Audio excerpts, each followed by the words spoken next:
at a secondary care hospital, a case report. We got a 65-year-old male patient, chronic smoker and non-case of COPD, presented with complaints of breathing difficulty and hoarseness of voice. And he was extensively evaluated. And indirect laryngoscopy showed right vocal cord to be in paramedian position, and CT neck diagnosed carcinoma thyroid with tracheal invasion with intraluminal extension, 75% luminal narrowing, and FNAC was suggestive of medullary neoplasm. And surgical tracheostomy was done under local anesthesia. And in this case, unusually low tracheostomy was done because the thyroid mass was extending very down. And tracheostomy tube 8.5 size Portex tube was put. After 3 days, patient developed features of tracheostomy tube obstruction which could not be managed by suctioning, and hence the tracheostomy tube was changed over an airway exchange catheter, and patient became all right. Next day, again the patient got the features of tracheostomy tube block along with features of surgical emphysema. Again, the tube was removed and patient became better, but later attempts to insert new tracheostomy tube failed.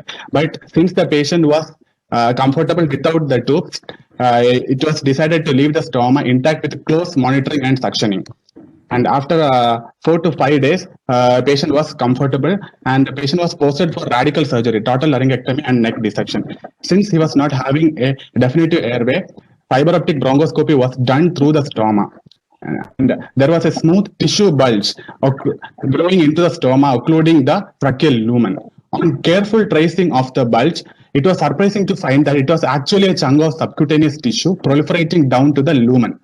And it was noticed that distance from the skin to stoma has increased drastically due to edema and surgical emphysema. Further management attempt to insert tracheostomy tube under fiber optic bronchoscopy guidance failed, but we could successfully negotiate 7.5 size endotracheal tube through the bronchoscopy guidance. Then the total laryngectomy and neck dissection was done under general anesthesia. During dissection around the stoma, the proliferated subcutaneous tissue, which was seen as bulge in the bronchoscopy, disappeared, and the tracheostomy was revised and stoma was pulled up and secured to skin using stay suture. And after the surgery, endotracheal tube was removed and new tracheostomy tube was successfully inserted, and post-operative period was uneventful. Coming to discussion, in literature there are many complications have been reported, and tube obstruction is one of the commonest complication of tracheostomy. But in this case, the tracheostomy tube was obstructed by a mass of subcutaneous tissue along with the penetrating into the lumen. Here, the tracheostomy tract was created at very low. Early decannulation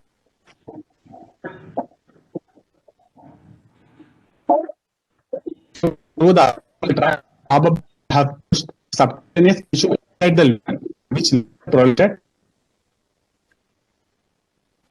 form tissue. Probably be the building. I'm coming by saying that any case of tracheostomy with altered and difficult anatomy and having features of obstruction may be diagnosed and managed with fiber optic bronchoscopy. Any difficulty in inserting tracheostomy tube may be temporarily managed with endotracheal tube inserted under guidance. And fiber optic bronchoscope can help in preventing the complications of blind insertion of tracheostomy tube in case of difficult airway. Thank you. These are my references. Okay. Now, the primary question, what is the primary malignancy? You said it is a carcinoma thyroid medullary neoplasm, right? Yes, sir. Yes, sir. Why then you performed laryngectomy and not total thyroidectomy? Laryngectomy along with thyroidectomy was done, sir. Laryngectomy and thyroidectomy and neck dissection was done. The end block, it was removed en masse.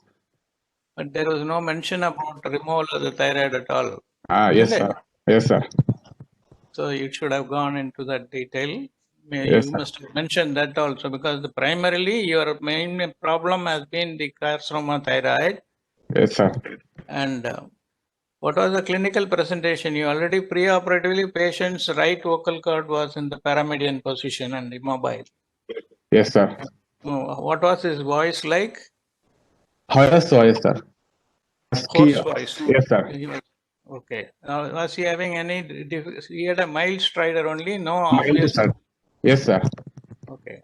The stridor was more during sleep or during awake times? In lying down position, sir. Only lying down? Stridor was more. When he becomes unconscious, when he goes to sleep, does it become worse? Does it make him wake up and struggle for breathing? No, sir, there is no such complaint. No such complaint. Did you ask about it? Yes, sir. Okay. What was the level at which you said it is a low tracheostomy? What is the normal level at which we do the tracheostomy? Third ring, sir. Between second, third ring. Here it was at fourth ring. What is the usual position of the isthmus of the thyroid gland? Second, Where does it lie? third, sir. Second, third. So you did only one space below. Can you call Yes, it sir. as a low tracheostomy? It was just 1 centimeter above the suprasternal notch, sir. How many rings can normally you can see above the suprasternal notch? 6 rings, sir. 6 rings. So you could have gone a little more down also. It is Yes, not, as you say, it is a very low tracheostomy. What about Yes, the, sir. what is the reason for such as fast growth of granulation tissue within 3 days? Can it happen? Sir, probably iatrogenic, sir. Second time when it got removed, there were 2 attempts to insert tracheostomy blindly. That would have pushed. What is the number of days gap between the tracheostomy and the major surgery that you performed? How many days of gap was there between the two procedures? Sir, 8 days, sir. 8 days. 8 days. Why you waited for 8 days? Sir, actually, patient was a COPD case and patient came with breathlessness and his pulmonary status was unoptimized at that time. He was having severe wheeze also. Optimize the patient. It took 8 days. And To then optimize to optimize with an emergency, I mean a malignancy and with such an already presenting stridor. Do you think waiting 8 days and to optimize the patient is required? Initially to tide over the stridor. If the surgery had been pre-advanced a little bit more, as soon after you did the tracheostomy, all these complications could have been avoided, isn't it? Yes, sir. So, right. Okay. Yes. Yes. Good afternoon, sir. Myself, Dr. Chaman Yadav, working as senior resident, will be going to present a randomized control trial performed 2 years back. We compare suprainguinal fascia iliaca block versus Schwann compartment block for post-operative analgesic efficacy after total hip arthroplasty. Sir, as we know, total hip arthroplasty is a very common electro-orthopedic surgery nowadays performed. For this, effective pain management is an essential element of successful rehabilitation and recovery. So, and nowadays, there is regional anesthesia analysis, operative pain management, and a wide range of nerve blocks are available for hip surgery also. The ideal block technique for hip surgery is not well defined. So, we individually both the Schwann compartment block as well as fascia iliaca block is able to curtail the analgesic requirement in post-operative in compared to placebo. However, there are limited number of head-to-head comparison between these two blocks, and we decided to compare analgesic efficacy of these two blocks in our study. Sir, we in our study, we 50 patients scheduled for unilateral total hip arthroplasty under spinal anesthesia were randomized equally into 2 groups. Group A received suprainguinal fascia iliaca block under ultrasound guidance. Standard ultrasound guidance as described by Desmond et al., while Group B received peripheral non-stimulator guided Schwann compartment block by the approach described by Menon et al., using 0.5% ropivacaine in both groups as a single shot in pre-operative period. After that, sensing mapping was done to confirm onset and establishment of successful block in both the groups. Then patient undergone the routine spinal anesthesia and surgery was performed. In post-op period, our primary outcome measures were VAS pain scores obtained by at rest and motion at predefined moments for 12 and 24 hours by assessors blinded to the block utilized. In both the groups, all patients received injection paracetamol 1 gram IV6RD as a multimodal analgesia approach. In addition, if VAS was 3 or greater at any point, rescue analgesia injection tramadol 1 mg per kg was also administered. So our secondary outcome variables, time to first rescue dose and total of analgesia consumed in 24 hours were also noted. Finally, we also rated the satisfaction of the patient by using a categorical scale from 1 to 4, poor, average, good, and excellent. So we found in our results that mean VAS pain scores were comparable in both the groups, including the mean time to first rescue anesthesia dose needed, and also the total rescue anesthesia given in 24 hours, also comparable in the both the groups, and never reached to the statistically significant difference, including the satisfaction scale also. So, sir, our results demonstrate the equal effectiveness of both the blocks for post-operative pain relief after total hepatoplasty, as indicated by low VAS scores throughout the first 24 hours period. Sir, most of the patient required single rescue anesthesia dose throughout 24-hour period in post-operative period. Luckily, in either of groups, we did not find any side effects, but our sample size was not adequate for commenting on the rare complications with the either blocks. So, sir, we conclude that by seeing the results, as although the both blocks are equally effective, but seeing the along the practical aspect, the Swas compartment block is technically more difficult, requires lateral positioning, and known to be associated with rare dangerous sequelae. So we conclude that ultrasound guided suprainguinal fascia iliaca block may be preferred over Swas compartment for post-operative anesthesia after total hepatoplasty. Thank you, sir. Blow down my references, sir. Okay.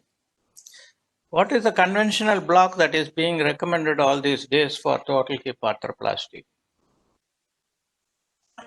Sir, epidural neuraxial blocks. Most. No. Epidural block was given long back. Not nowadays. What is the current concept in the post-operative management of total hip or total knee arthroplasty? Sir, nowadays we are early mobilization or late mobilization? No, sir, early mobilization, sir. Early mobilization. So we want only sensory, good pain relief, so without any motor block, any weakness. Okay. So we that's why, sir, multimodal anesthesia approach is followed, and that also include the various peripheral nerve blocks in trials. Okay. Some are performed also, sir, including the suprailiaca. This ultrasound guided suprainguinal fascia iliaca block is also very easy to perform, and it has very less side effects. What is the difference between this and the femoral nerve block? Sir, femoral nerve block is covering only because the hip joint has a complex nerve supply by the lumbar plexus. Mainly three nerves are obturator, lateral femoral, cutaneous, and femoral nerve. All 3-4 nerves, and also some branches from the sacral plexus also, sir. The superior gluteal nerve from the sacral plexus. But sir, the main contribution from the this and sir, in the femoral nerve block, we are only able to block the single nerve, but in these blocks, suprainguinal and Swas compartment block, mostly we are able to block 2 nerves, including the lateral femoral cutaneous nerve and this femoral nerve also. Supposing and in some patients, we are able to cover all 3. Supposing you get a fracture neck of patient, what is the on-arrival block you will prefer to give?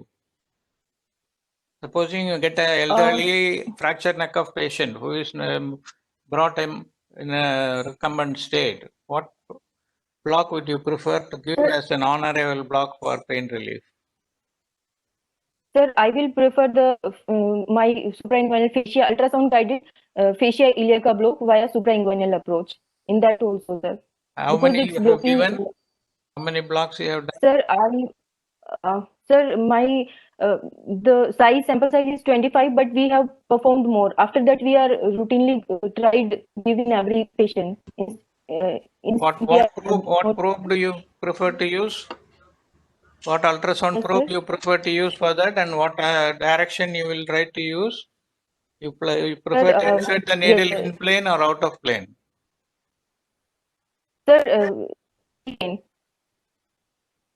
how do you segregate how do you locate the fascia iliaca compartment with your ultrasound? Yes, sir, we do scouting. First, we locate these femoral vessels along the inguinal ligament. We first put the probe transverse along the inguinal ligament. Then we rotate it anti-clockwise after seeing the femoral vessels, and then we rotate it anti-clockwise along the 90 to 135 degrees.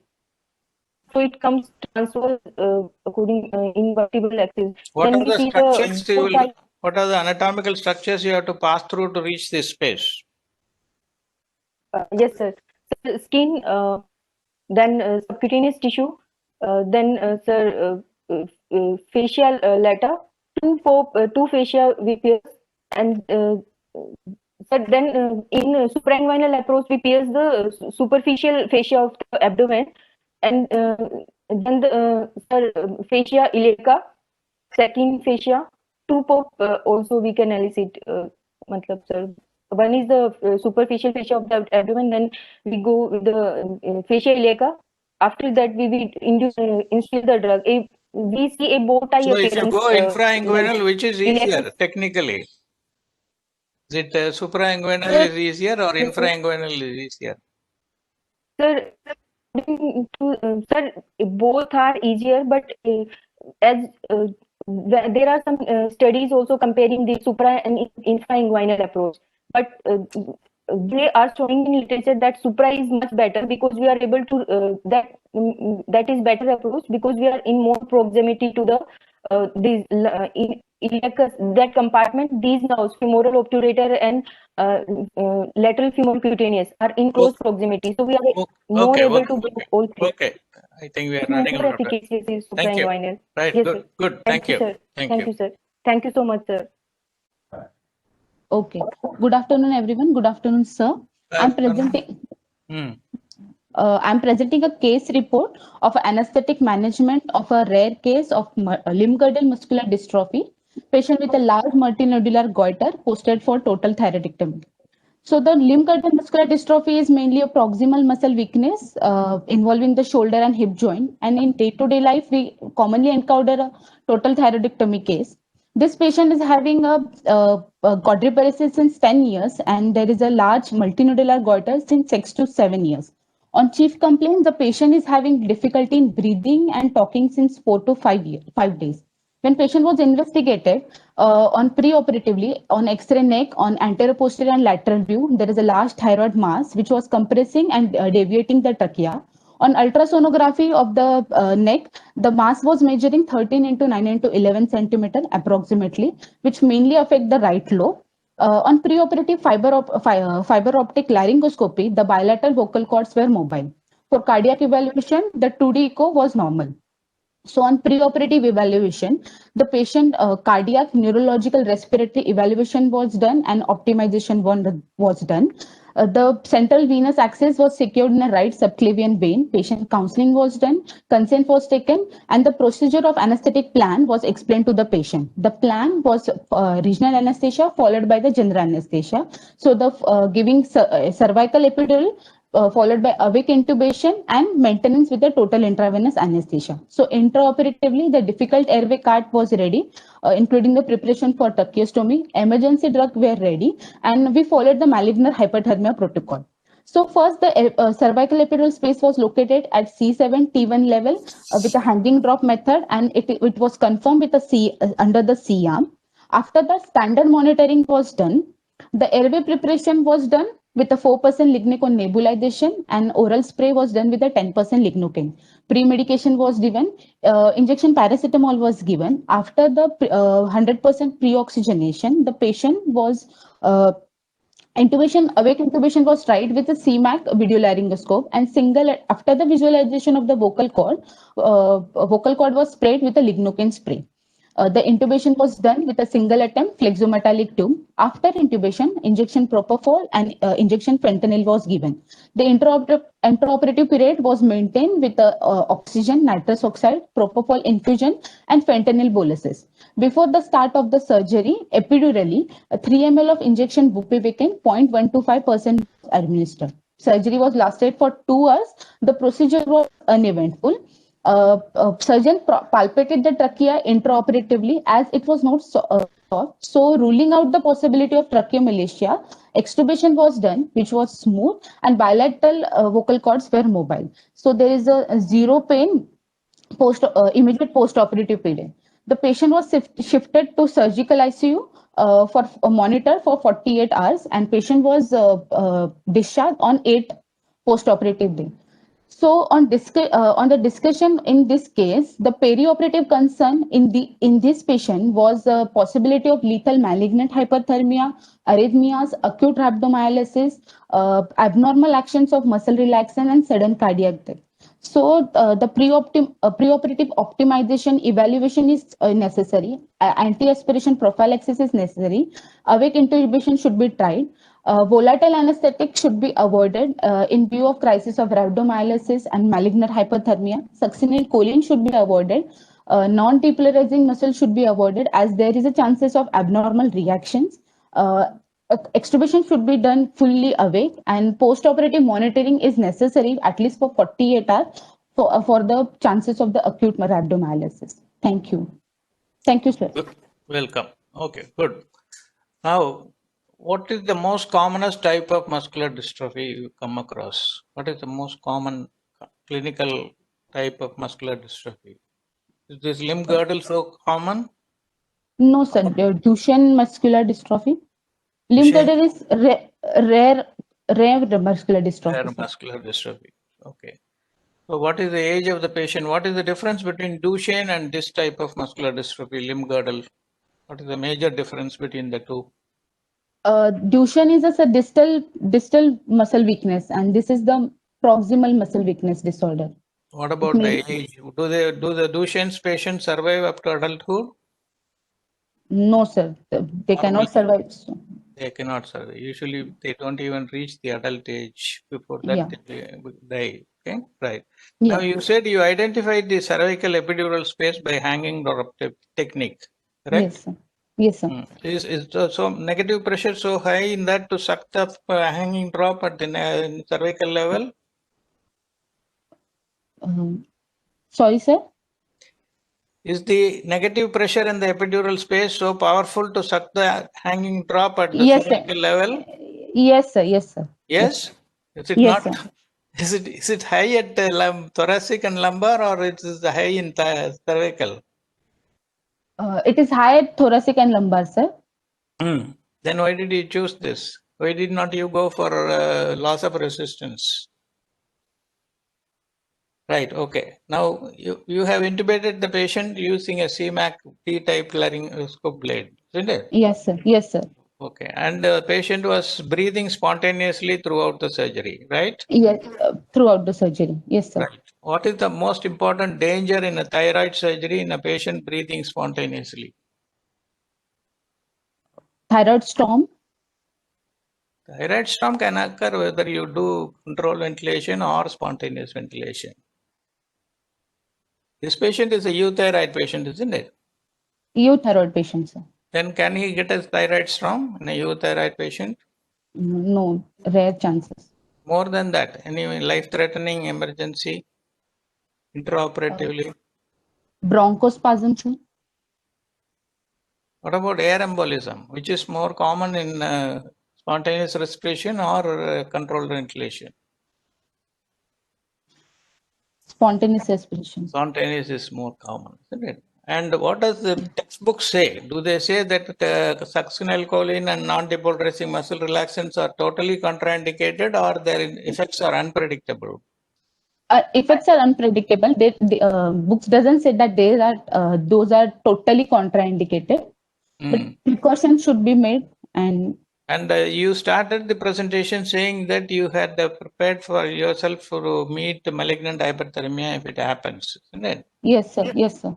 How do you identify whether a patient is prone for malignant hyperthermia or not? Apart from that, he is suffering from limb girdle type of muscular dystrophy. What are all the other questions or preoperative examinations reveal that the patient can develop MH? Sir, we can do the CKMB level for this patient. Will they be high? CKMB patients will be mostly in Duchenne, it will be very high. That doesn't require, that's not a prerequisite for MH. Okay, right, thank you.